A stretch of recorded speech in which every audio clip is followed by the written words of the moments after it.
Welcome to this Researchers in Conversation podcast, in which I talk to a special guest about their research journey and the value of research. I'm Hannah Hickman. I am an Associate Professor in the Department of Geography and Environmental Management at UWE with a background in professional planning practice. I'm delighted to introduce today's guest, George Rowland. George is one of our fantastic PhD students in our research group with a background in political and social science. I'm really looking forward to talking to George about his current research and what motivated him to do a PhD. Welcome, George. Thank you, I'm glad to be here. So perhaps we can just start by asking you about what your PhD is about, so our listeners can learn about your interests. So my PhD is obviously in planning, and it's funded through an interdisciplinary path with the Economic and Social Science Research Council. And so it's split between supervisor in politics in the University of Exeter and the planning department at UWE. And so I'm looking at low impact development and off-grid development and how it kind of interacts with planning and how it's something which is quite difficult to obtain planning permission for. And that's showing it in the context of issues around climate change, sustainable development, and kind of other very kind of hot button issues. Brilliant. Perhaps you might like to tell people what off-grid development and low impact development actually means. Have you got a working definition for us? Sure. So it's something which can be slightly diffuse in terms, like it can vary from different things, but kind of to put a dictionary definition, it's kind of development that through its specific kind of environmental nature doesn't diminish or aims to provide a positive impact in the environment. And this can take multiple forms, whether it's things like using kind of the resources of the local area, building through traditional methods, through local stone, or generally through timber. And then off-grid and low impact kind of go together in terms of providing your own electricity through kind of solar power or through other sources, kind of aiming to be independent slightly from kind of certain mainstream aspects of society and trying to be super sustainable in the way of life. And it's something which has not been easy to get planning permission for across kind of the past 20 to 30 years, in which it's been slightly more prominent. And it's one of those things where I think planners think about certain things like housing is very easy to process, whereas this is something which is completely orthogonal and kind of different from traditional planning and can be difficult to fit into kind of your local plan policies or something like that. Yeah, absolutely. It seems it's something different and outside of the norm, and you just used such a fantastic word, orthogonal. I have to make sure I use that word more often. So why did you decide that firstly a PhD was something you wanted to do, and then secondly we can come and talk about why low impact development in a little bit more detail? But it's quite a big thing to decide to undertake, to do something in depth for several years potentially. So how did you persuade yourself to make that step initially? Sure. So I think perhaps maybe I'm going to take a step back and probably cut across something that you're going to ask me about later, which was, so I was doing a master's in our same department in urban planning, and kind of what convinced me to start to do a PhD was there was a PhD funding opportunity that came up. It was at the University of Bristol in combination with Barton Hill Settlement, which is a kind of community group in East Bristol. And I just thought I'd apply for it because it sounded really interesting. It sounded something that could be really worthwhile. I hadn't thought about doing a PhD before then, but I thought like this is just kind of just go for it and just like see how it goes. And I ended up getting an interview for it and kind of went for discussions with the professor there, and unfortunately I didn't get it, but it kind of put me on to thinking that this is something that I could do, and this is something that I could think about my own idea and develop through the rest of my masters. And then kind of discussed with Katie McClymont, my supervisor, who kind of put me on to applying through the ESRC, and kind of now I'm here. It's great that you describe it like that, because it reminds us that sometimes these opportunities aren't premeditated. We don't always plan the next steps, and I think research is often as a result of moments in time or opportunities that present themselves that you might not have previously thought about. So that sounds like a really positive, really positive journey. So were you looking at low impact development in your master's thesis? Yeah, so I did my master's thesis. It was actually also something which came about through an element of the taught masters modules, and it's a module that we do called grassroots planning, where we essentially just do field trips out to kind of community groups that have some kind of relevance for planning and kind of broader relevance around kind of grassroots and community politics. And one of our field trips was to a place called Tinker's Bubble in South Somerset, which is a fairly long-standing and famous low-impact development. And kind of I, at that time, was thinking about what the hell am I going to do my thesis on? Like, I've got kind of got to think of some kind of subject, and like we went there, and it seemed like a perfect place to be able to conduct research, and it had a really both interesting history, an interesting future, and interesting relevance for planning and planning policy. And so kind of after that, I discussed with my thesis supervisor at the time, who thought it seemed like a great idea. So I emailed them and did my master's research there.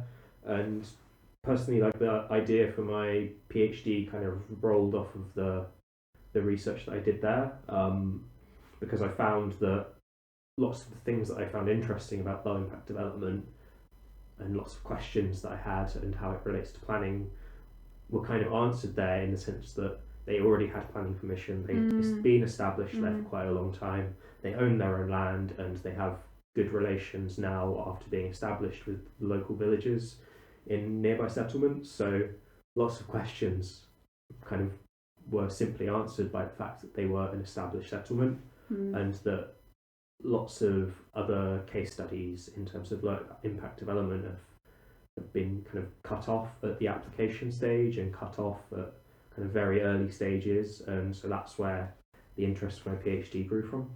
So that's fantastic. The first thing I want to say is that if there are any master's students listening to this, they are by no means unique if they get to that point in their journey and think, what on earth am I going to do my dissertation on? So thank you for sharing that with us, because I think that's not uncommon, but good ideas always crop up and emerge.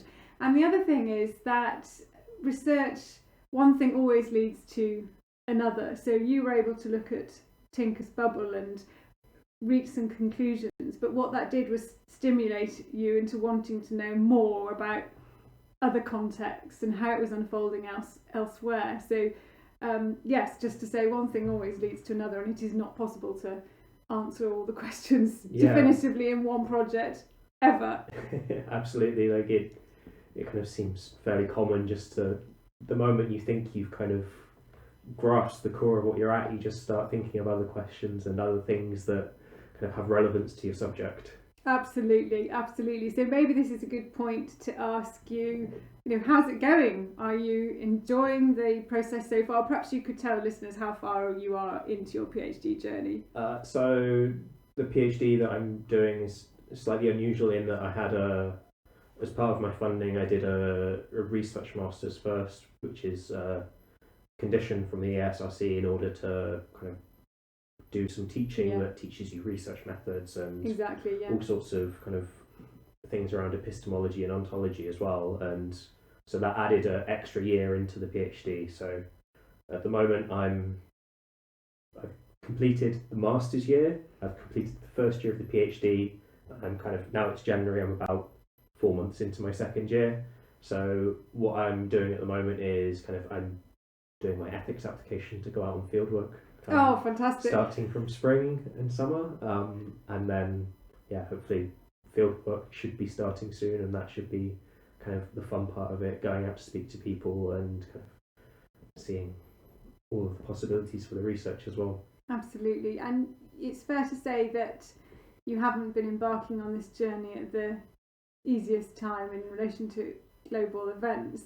Has it been hard to do a project that is necessarily quite can be quite lonesome at times anyway when we've had such a constrained set of circumstances around our lives. Sure, I think like one thing I found myself getting cabin fever in my apartment quite a lot, and I find that like when we were in proper lockdown, when we had to stay inside and we couldn't go to the office or go and do much outside, like I find myself, I'm good at reading at home, but I'm not if I kind of have to sit and write and I'm only in my flat. I kind of find myself getting distracted too much, so I missed kind of having the opportunity to go somewhere else for a change of scenery, whether that's to a cafe, to the university library, to our office to sit and work, and kind of I find that change of scenery really helps me working, whereas like I feel like the moment I get into a rut and I'm working at home, I stay in the rut, and if I can't go somewhere else to change that and to kind of see something else, see if it can spark my kind of creative process in terms of writing, I find myself getting stuck in the rut still. So I think that's really honest of you, George, and I think anybody would mirror that in their own experience, whether they are just embarking on their PhD journey or they're a professor who's very experienced in writing things most days of the week. Actually, you can really get stuck in a rut, and a change of scene is a really good way of trying to manage that, or even just a walk around the block can sometimes break that cycle. So I wondered if you have therefore a pattern, a working pattern, because sometimes we need to break things up, and especially with a PhD, which is a long journey, and we've mentioned that word a number of times. So do you try and structure your day in a particular way, or your week in a particular way that others might learn from? Yeah, I kind of do and I don't. I try and figure out the parts of the day where I'm not particularly good at working and not particularly efficient. So I often find myself having a little lull after lunch. So I try and shift my day around. So I'm doing something after lunch which isn't particularly involved, and try and kind of figure out the right layout of my day such that I get things done. So I find myself, I'm quite an early riser, so I tend to wake up generally by 6 a.m. and kind of I start work quite early. Do you? That's very impressive. Yeah, but then also like I find myself finishing earlier as well, so it's kind of swings everything and in balance. And then I also find that if I start work early, it gives me a bit more flexibility to, if I have to go and run an errand or go and do something, it's not like I'm taking 2 hours out of my working day to go and do something. So I find that quite beneficial as well. I find myself, like, I cycle quite a lot, so I try and kind of cycle Tuesdays, Wednesdays and Thursdays. I have a kind of indoor trainer that I use, so I try and go to university either on a Monday or a Friday to fit in with that, and then try and fit my exercise in around my working day such that it's in a position where it doesn't disturb too much, but it's also not being done really early in the morning or really late at night, so kind of that helps with the I think that's really observant of you as well. I think that's one of the things that is beneficial about doing research. You do have, to a degree, depending on the circumstances, some autonomy to manage your work according to what fits with you. That sounds very productive. So then I have read some of your work, and you write beautifully, and I know you're just so thoroughly engaged in many of the broad areas of literature that are relevant to your study. Is that something that you particularly enjoy, the depth of the inquiry in terms of the literature? I guess to some extent that reflects where you are in your PhD journey, but it's a long-winded way of saying, what do you enjoy most, and perhaps what offers you the most challenge? What do you feel most uncomfortable about, if you like, in terms of what you've experienced so far and what might lay ahead with your PhD? Yeah, I think there's, like, in terms of, as I mentioned, in terms of like sometimes getting into a rut with writing, I find myself reading quite easily and freely when I'm at home, because like there's always another page that you can read. It's not like you get to an end of a sentence and you just don't know what to put down. You've got another chapter, or you've got something else you can do, and you can set yourself an aim, right? I'm going to read these 2 chapters and then I'll make a cup of tea. Yes. So I find it like really easy to structure reading when I'm at home, because I can set a point, whereas if I'm writing, I find myself saying, okay, I'll write 250 words, then I'll make a cup of tea, get a slice of toast, and then get to about 50 words in and like find myself wandering off and not being able to write the next sentence. So yes. I find reading is something that I can do quite well at home. So that's something that I've been kind of doing a lot. And obviously with the stage of the PhD that I'm in, it's literature development mainly at the moment and methods development, given that I haven't started the field work. So obviously naturally kind of burying my head in books is something I've been doing quite a lot of recently. Oh, we all enjoy doing that. So there's nothing wrong in that enjoyment. I'm curious about the journey from ideas into empirical investigation, and I think for some people the ideas are the easy bit, but the investment in trying to decide what to do with those ideas in practical terms is harder, and others find a completely opposite set of set of experiences, and I wondered how you felt about that. Sure. So I do find that ideas are fairly easy for me, and then but the problem is obviously building that up into something substantial and something which has obviously an evidence base and kind of the momentum to carry forward into research. And I think kind of it's really difficult at times to draw a link between especially things like theoretical work and method. Yes. And like actually having those be consistent together can be a really difficult task, especially when so much around methods is doing stuff in real life and seeing people and talking to people, and that translation can be a really difficult job. Absolutely. And have you decided then on some of the approaches you're going to take with your empirical investigation? Sure, yeah. So I wanted to try and use elements of co-production where I can with my research. Great.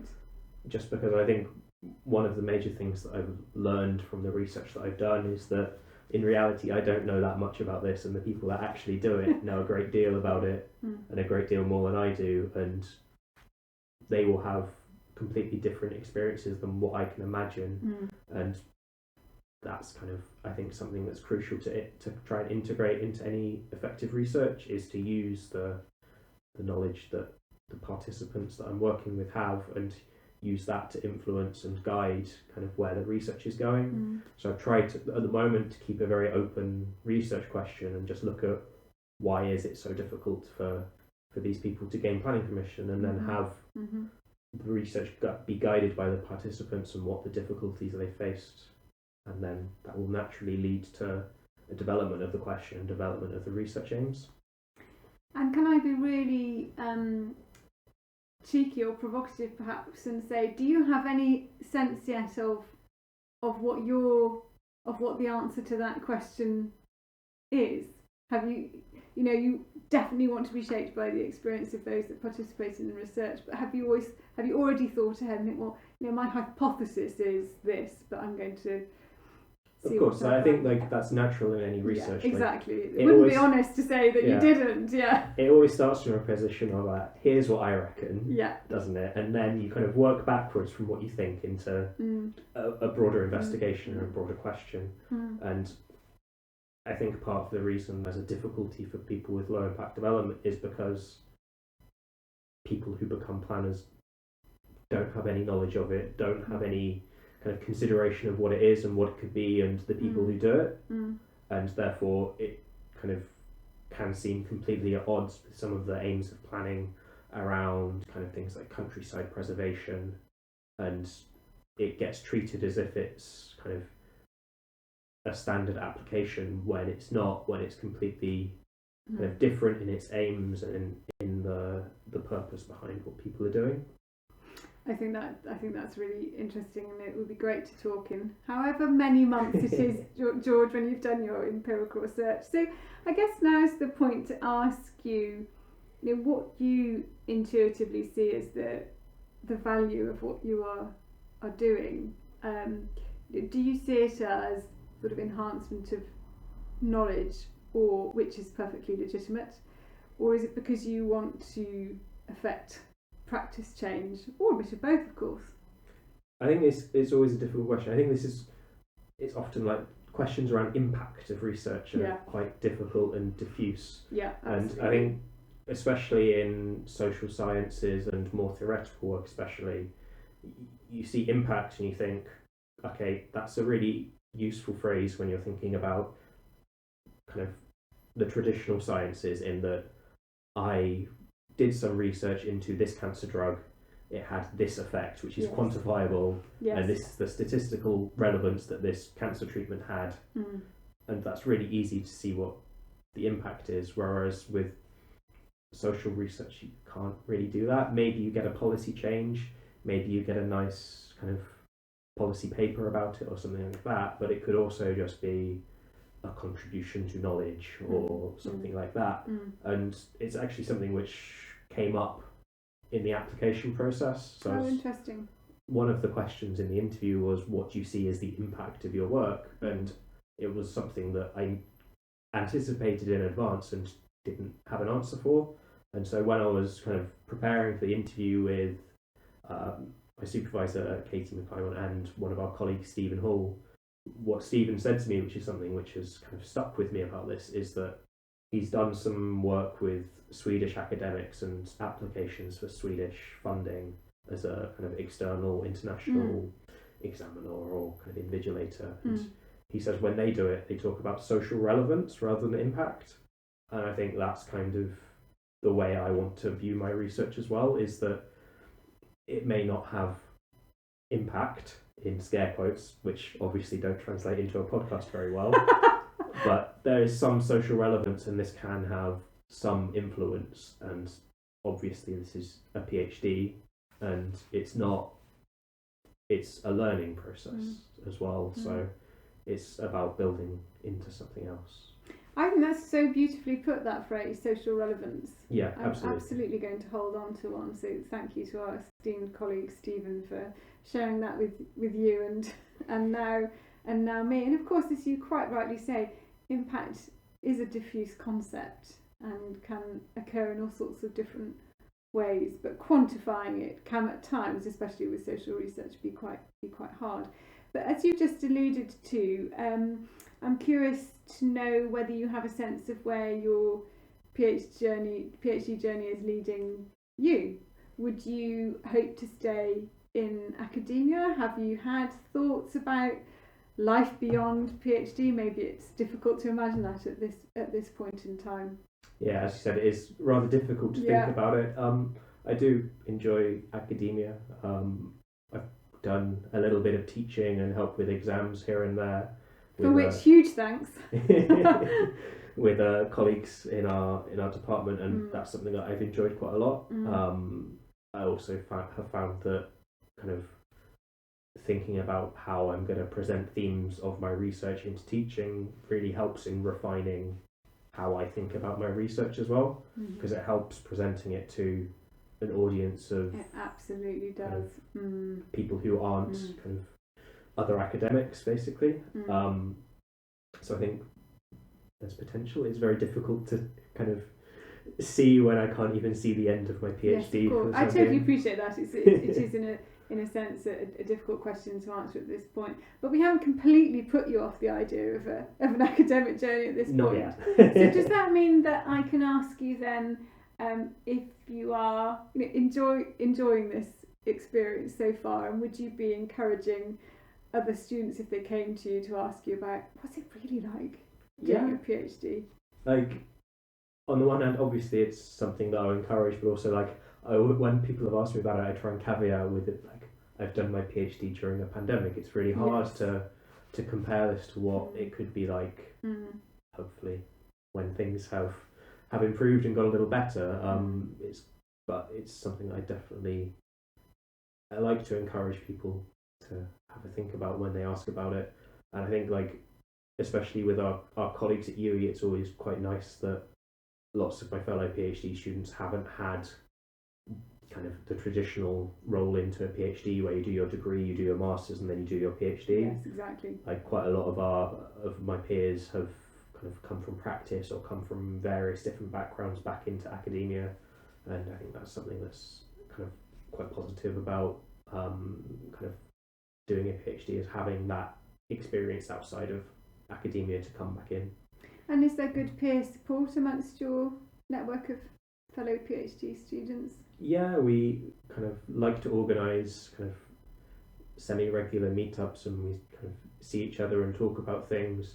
During kind of the deeper lockdowns, we had a fairly regular Tuesday morning coffee meeting at 11 a.m. where we just catch up on what we're doing, and it's also quite helpful in terms of asking about some of the processes which can be a little kind of opaque within university bureaucracy around PhDs, and kind of asking people asking around kind of things like ethics, things like kind of your RD1, which is your first submission, and your RD2, which is your second submission. It can really help having someone who's done it and can tell you exactly what you should kind of be thinking about and how you should be structuring things. I think peer support is so important at whatever level you're at, so use it. I assume that these meetings were online. They weren't covert parties involving trays of sandwiches from M&S or anything like that.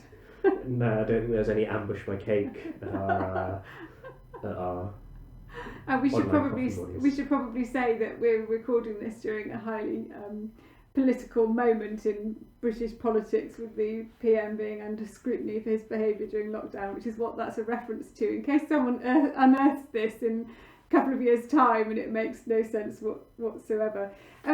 What about the thing that you have found sort of most challenging so far, and you might have approached differently if you were starting out again? Or maybe it's all been plain sailing.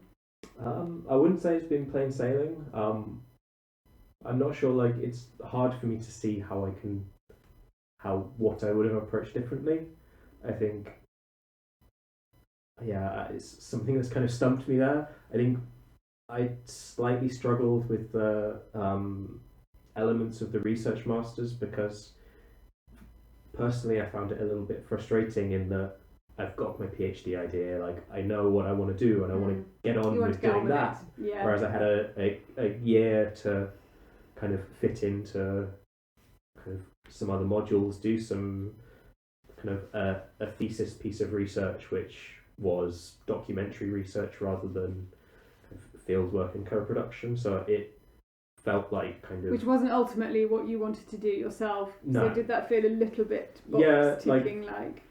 A little bit, and on the one hand it was valuable because it meant that I could do modules which I had to do for my PhD, and it has taken that work out of the 3 years of the PhD, but it did kind of feel like I just wanted to hit the ground running. But I guess the benefit of it was that it pushed it a year back further into COVID, and it means that this year, with all things going well, it will hopefully, with fingers crossed... Yeah, I'm crossing my fingers for you too, George. ...make the fieldwork slightly more straightforward than it could have been if I'd been doing that in previous years.